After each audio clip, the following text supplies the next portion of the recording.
Hi, folks. Welcome to this Networking Foundation session at the Global Summit.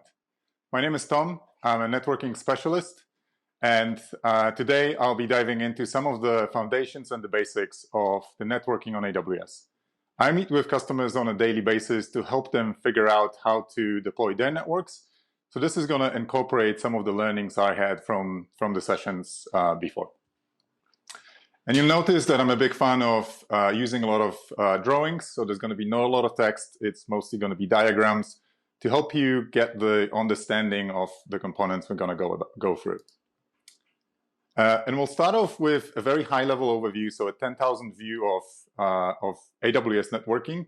And we'll be zooming into the smaller building blocks like the Amazon VPC, Virtual Private Cloud, its security basics, and then we'll talk about the connectivity you can establish within AWS as well as back to your on-premise environments.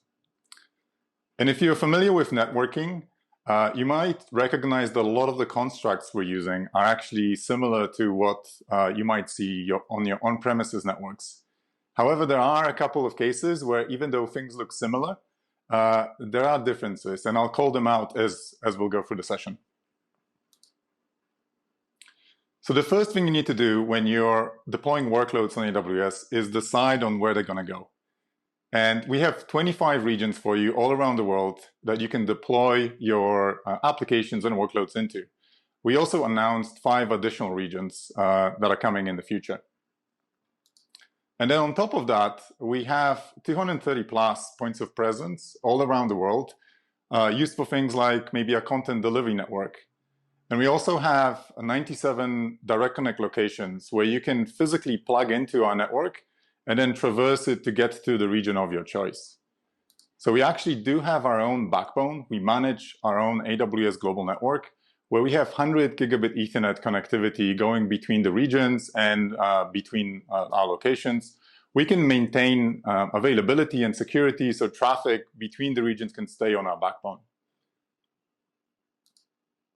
And as we zoom in a little bit closer into one of those regions, you'll notice that the way it's built, it actually has transit centers and then availability zones. There's always 2 transit centers for availability, and then they're used to connect back to the AWS backbone as well as to the internet. And then behind those transit centers, we have availability zones, usually multiple availability zones, 3 or more in each region. And an availability zone would be a single or multiple data centers that are designed that they're independent from one another. So one availability zone would be at a significant distance from another availability zone, maybe 50, 60 miles. So it's far enough to help with natural disasters. So if one of the availability zones is affected by a flood or an earthquake, it shouldn't affect any of the other availability zones. But they're close enough that you have low latency and you can run applications across all of those availability zones.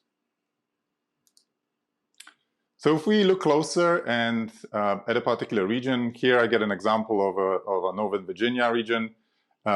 It's US East 1. And in that region, I'm going to show you 2 availability zones. We actually have 6 availability zones, but they wouldn't fit into the drawing. So we'll focus just on 2. And then on top of those availability zones, you'd be creating what's called a virtual private cloud, effectively like a virtual data center where you would be deploying applications in the future. So you control that VPC, you control what it talks to, you control what IP address it will get assigned, you control what's running inside that environment. So to configure it, the first thing you need to do is allocate an IP address block that VPC will be using. And we support both IPv6 and IPv4 address space. In the case of IPv4, you allocate what that IP address is going to be, usually coming out of the private address block. With IPv6, you can either get AWS to give you a globally routable block, or you can now bring your own address space if you already have it. From a sizing point of view, with IPv4, you'll have different sizes of blocks you can provide to your VPC. And those /16s and /56 effectively denote how big is the address space. So /16 would be 65,000 IP addresses for IPv4. /28 would be around 16 IP addresses. And then even if you start small with IPv4, you can keep adding additional blocks to your VPC. With IPv6, you get a /56, and you can only have one block, but with a /56, you get more IP addresses in IPv6 than we currently have globally available IPv4 address space. So we allocated both IPv6 and IPv4 to our VPC, and the next step is to create subnets that are subsets of the block that you've just created. So the first subnet here is going to have subdivided blocks of the address space allocated to the VPC. And you'll notice that the subnets are actually specific to an availability zone. VPC spans multiple availability zones. A subnet lives in a particular availability zone. So here we have one subnet, and we can continue adding additional subnets, subdividing our address space with different subnets. So once we have subnets configured, that's where we can start creating resources that would live inside a VPC. And the example I have here is an Elastic Compute Cloud instance. So think about it as a virtual machine that can run inside of the VPC. And you pick a subnet, you decide where that virtual machine is going to run. And the way it communicates with everything else is by using Elastic Network Interfaces, ENIs. And that Elastic Network Interface will get an IP address from the subnet the instance is deployed into. And it will get both IPv4 as well as IPv6 IP address if both are configured. And then depending on which destination it's communicating with, so if it's talking to IPv4 space, it will use its IPv4 IP address. If it's talking to IPv6, it will use its IPv6 IP address. This is called dual stacking.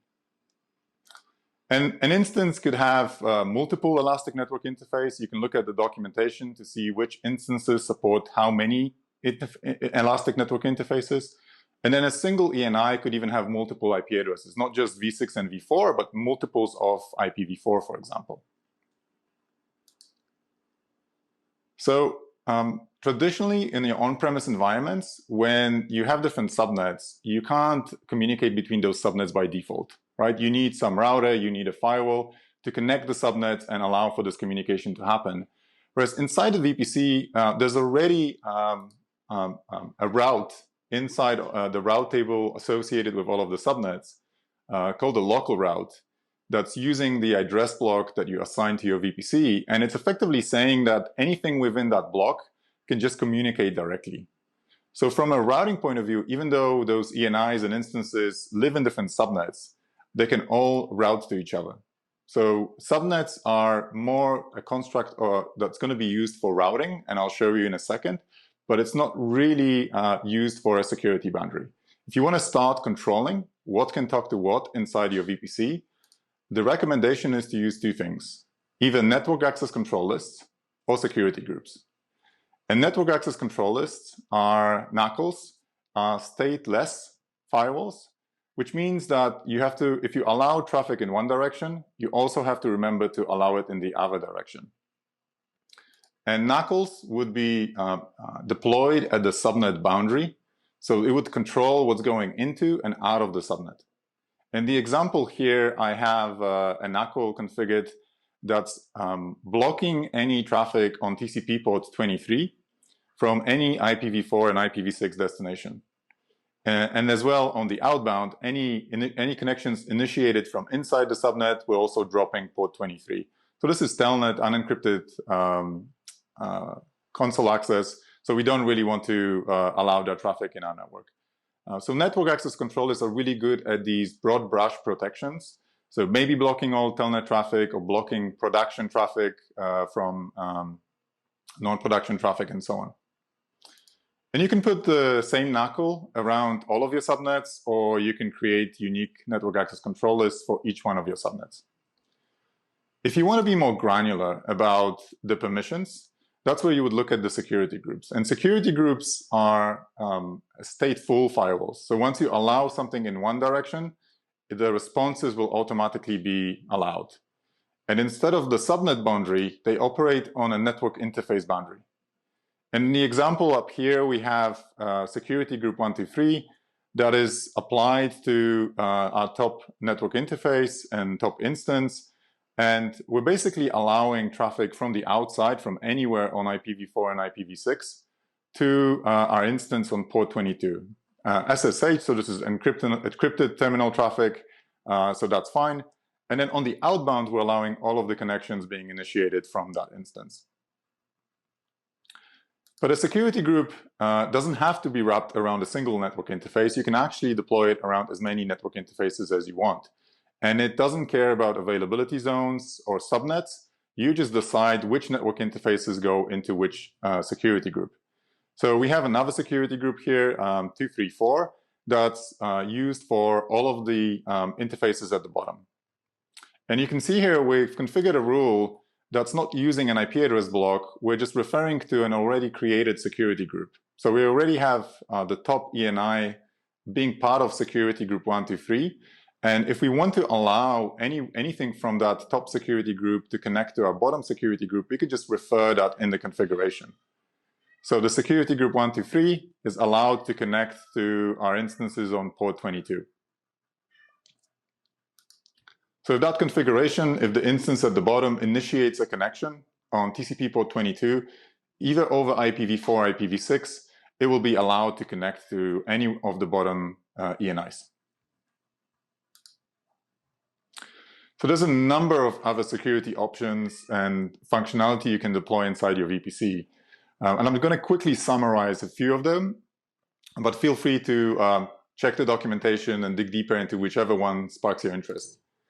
So from a visibility point of view, if you want to start looking at what traffic is actually flowing inside your VPC, just get the metadata about all of the connections and maybe volume of traffic, you can enable VPC flow logs. If you want to start doing deep packet inspection and looking inside of the traffic, you can enable Amazon VPC traffic mirroring, which is effectively a virtual tap that you enable on top of a network interface. And then finally, you can enable logging on a lot of the networking components inside AWS. And the example I have here is enabling logging on Route 53 Resolver, which is responsible for doing DNS resolution inside the VPC. And you can log the queries and responses that the resolver is handling. From a detection point of view, you can enable things like Amazon Guard Duty that will provide you with threat detection and anomaly detection inside your environment. You can enable Amazon Inspector to analyze the security posture of your environment, or even look at AWS Config, which will track all of the changes in your environment.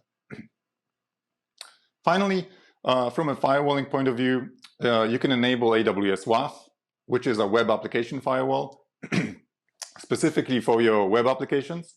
You can run AWS Network Firewall, which is an intrusion detection, intrusion prevention service that also supports domain-based filtering.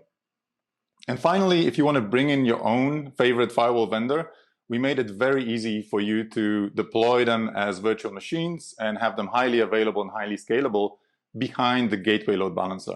So our VPC right now is a little bit lonely. It's not communicating with anything outside of its own environment. So let's start connecting it to the outside world. So if we want to create a connection to the internet, there's three things we need to do. The first thing is to create an internet gateway. And you'll notice there are a lot of different gateways used for a lot of different functions. So you just need to pick the right gateway for the right function. For going to the internet, it's the internet gateway.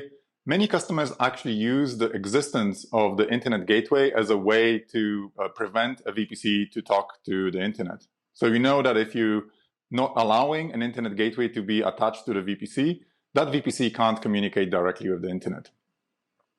But we want our VPC to communicate with the internet, so we're creating an internet gateway. But there's a couple of other things we need to still do.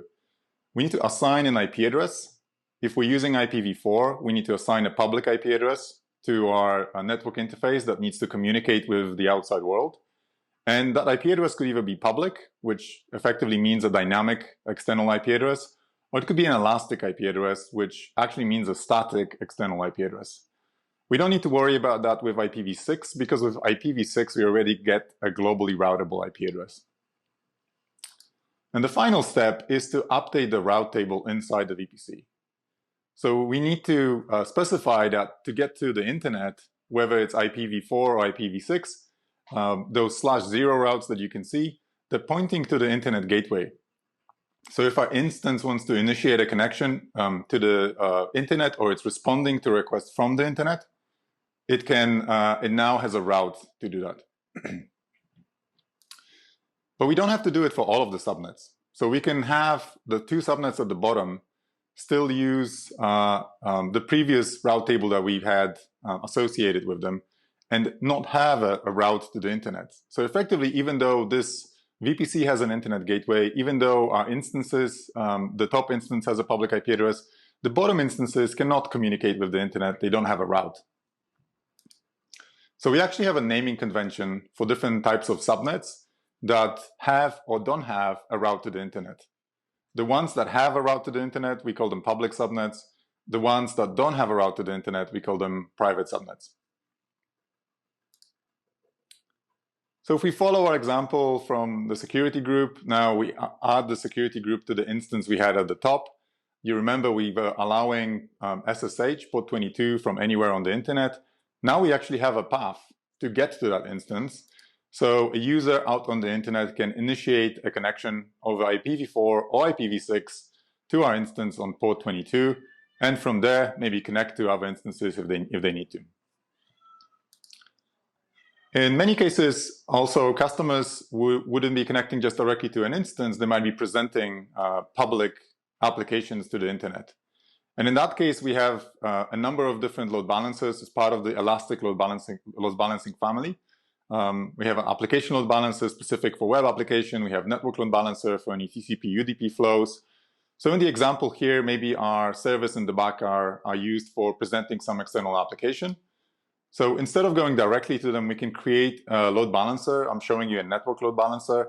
We would put that load balancer into the public subnets. So it would have public IP addresses so that when users are connecting from the outside, they initiate a connection to the load balancer, and then the load balancer can distribute the traffic to the instances that are actually running the application in the private subnets. So that way, our applications are sitting in the private subnets, whereas only the load balancer is in the public subnet. Now, we may have a requirement, though, that these instances at the bottom need to be able to talk to the internet, but only initiate connections, but not receive any connections. So kind of like your network at home, where your laptop maybe connects out to the internet, but you don't want anyone from outside to be able to connect to your private home network. So in that scenario, we can use another type of gateway, another type of managed gateway, NAT gateway. NAT gateways are deployed in the public subnets. They have an Elastic network interface that will have an IPv4 IP address. And they will also get a public IP address assigned, an Elastic IP address. The routing configuration in those subnets still has to have a route to the public internet through the internet gateway. And then on the bottom two subnets, we would have to create separate route tables. So for the subnet on the left, we would configure a default route, a route to the internet, not directly through the internet gateway, but through the NAT gateway in the same availability zone. We don't want to be crossing availability zones. There's a data transfer charge there. So if we can keep your traffic in the same AZ, send it to the NAT gateway, and then traffic can get out to the internet. On the right-hand side, we have the same setup, but we're pointing to the NAT gateway in our local AZ. So now our instances can initiate connections out over IPv4 to the public internet, but any connections that are initiating from the outside world cannot come in. Now, what about IPv6? So it's a slightly different story. IPv6 already provides you with we provide you with globally routable IP addresses. So we don't really need a NAT gateway to be translated to the public IP address, but we may want to have the same behavior where we want to only allow traffic out, but not in. So for that, we've created an egress-only internet gateway.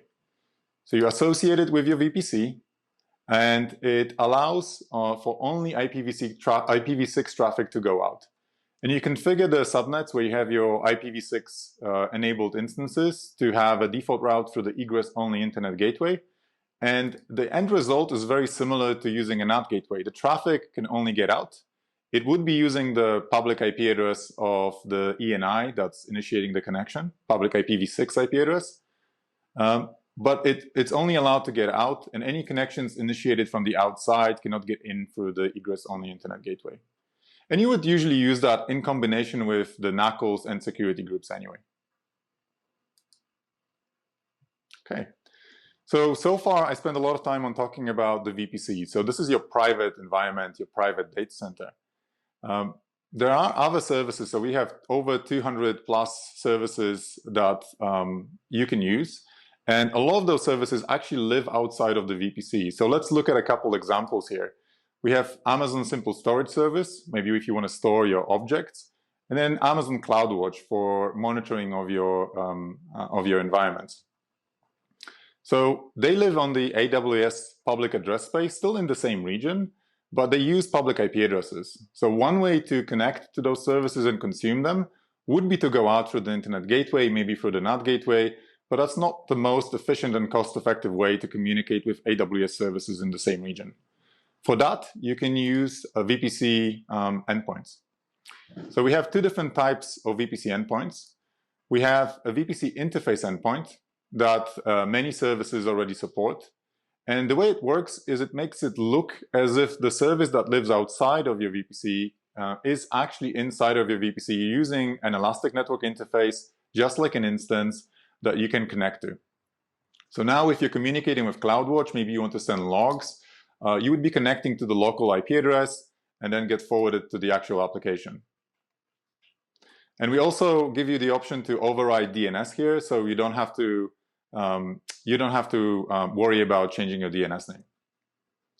Now for S3, we also support VPC interface endpoint since a few months ago. But for communicating from inside the VPC, you really should be using the VPC gateway endpoint, which is a slightly different type of endpoint. I like to think about it a little bit like a wormhole that allows you to connect your VPC completely privately to an external service, in this case, Amazon S3. And the way it works is instead of deploying that endpoint elastic network interface inside of your VPC, you would update your route table with a prefix list. So this is a new component, a prefix list.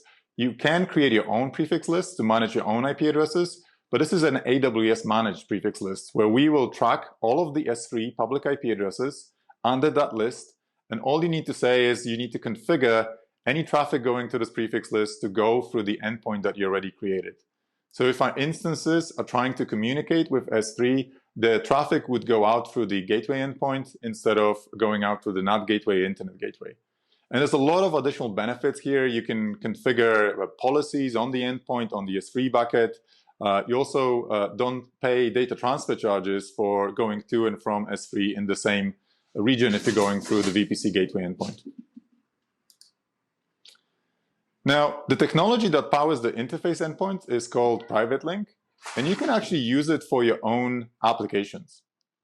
So if you have an application in another VPC that lives behind a network load balancer, so you have to have a network load balancer, and you have a bunch of servers that the network load balancer is forwarding traffic to, you could present it as a network interface or interface endpoint into another VPC so that users can consume your application as if it would be living inside of VPC. It's very secure, very private. You're only opening that one application, and it only allows for connectivity from the consumer VPC to the producer where you have a network load balancer.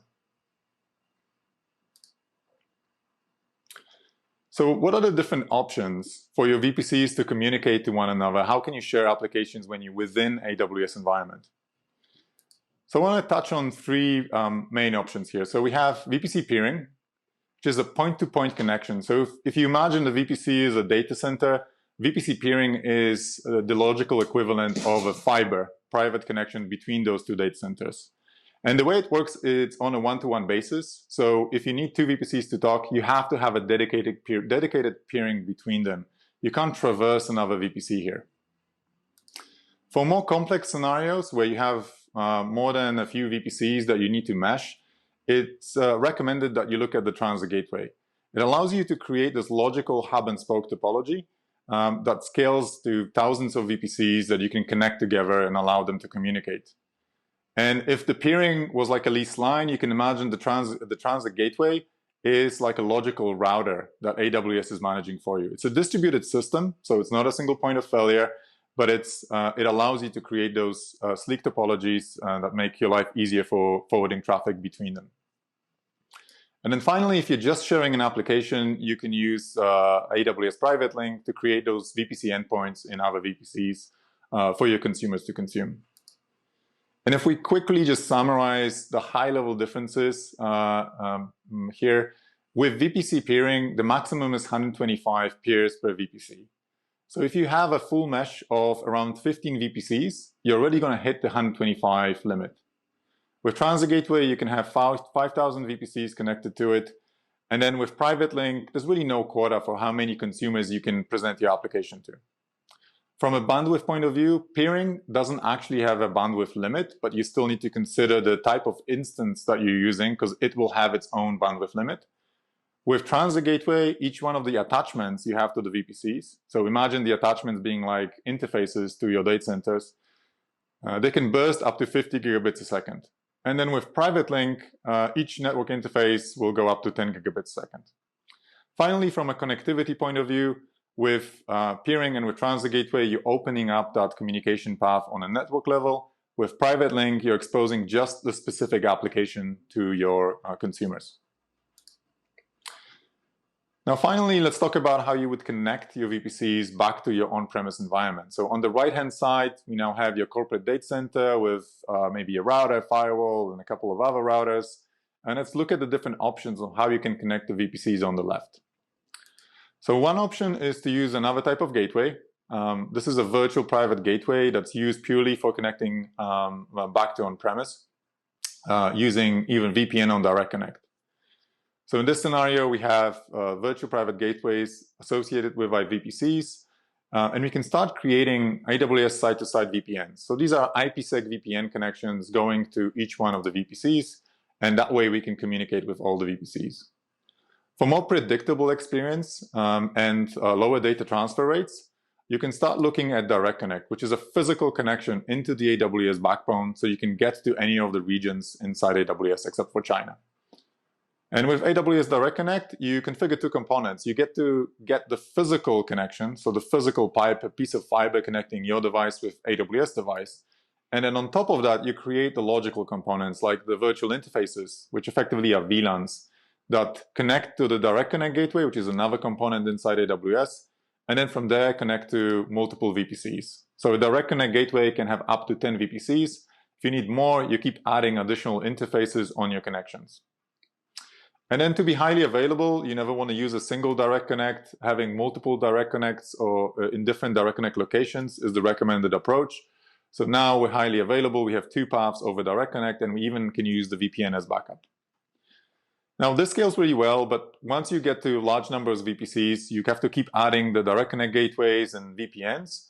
So if you want to aggregate a lot of that connectivity, you can again look at the Transit Gateway. So with Transit Gateway, you may already be connecting all of your VPCs. So if you remember, 5,000 VPCs is the maximum right now. And instead of connecting the IPsec VPN to every single VPC, you can just connect it to your Transit Gateway. And then from there, get to whatever VPCs you need. So you save yourself the management overhead of having to manage all of those different VPN connections. And then from a Direct Connect point of view, similar scenario, you now get the physical Direct Connect and then create the logical connection to a Direct Connect gateway to a Transit Gateway. But you need to create all of this only once, and then you have ability to connect to all your VPCs behind the Transit Gateway. And then just to make sure that we're highly available, we're recommending multiple Direct Connects here. All right, I know we went through a lot. Hopefully you learned something today. If you want to dig deeper into the networking constructs, we actually have a lot of cool training out there. So if you go to our AWS training site, we help you go into even the basics. So you can start from the very basic concepts, but then you can progress all the way to even getting prepared for the networking specialist certification. And with that, I want to thank you for joining. And please complete the survey. We do look at the survey and we do change our content based on the feedback you provide. Thank you.